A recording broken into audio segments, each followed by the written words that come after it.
expert on brain plasticity, but there's an idea that our brains, as an organism, change according to the tools that we use. New pathways are formed, neurological synaptic connections. I'll leave the biologist to discuss exactly the mechanisms. But the idea that I want to talk about just for a very brief moment here is that the tools that we use in life shape our brains. This seems to be something that most people agree on.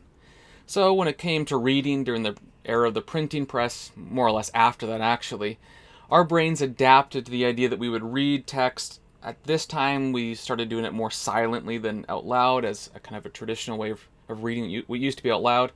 And as we did that, we discerned the information, we sat down, we maybe traced an argument, and reading was this sort of concentrated task.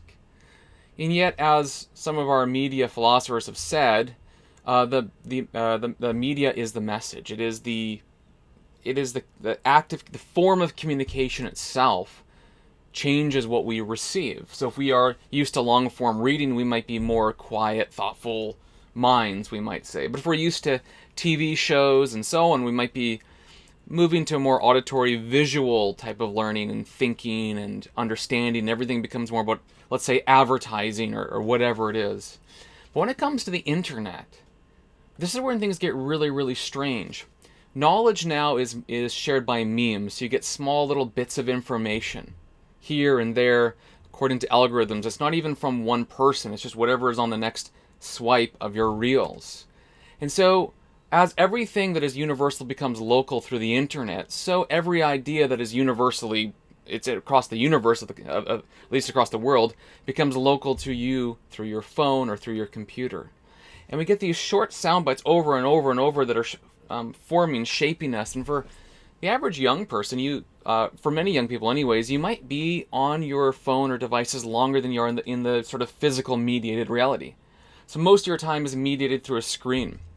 You work for 10 hours a day on your screen, you go to bed, and you're off a screen for 3 or 4 hours during dinner and evening stuff.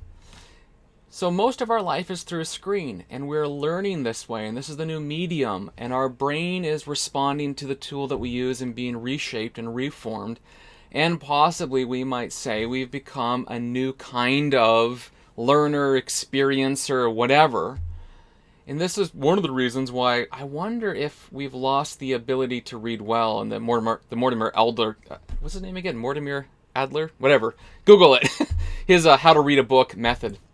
I wonder if we've lost the ability to read. And I wonder what is going on in our minds and what will go on in the minds of our children as we move more and more to fast-paced, quick video, audio information, and we lose the ability and capacity neurologically, practically, and by habit of listening to long-form arguments.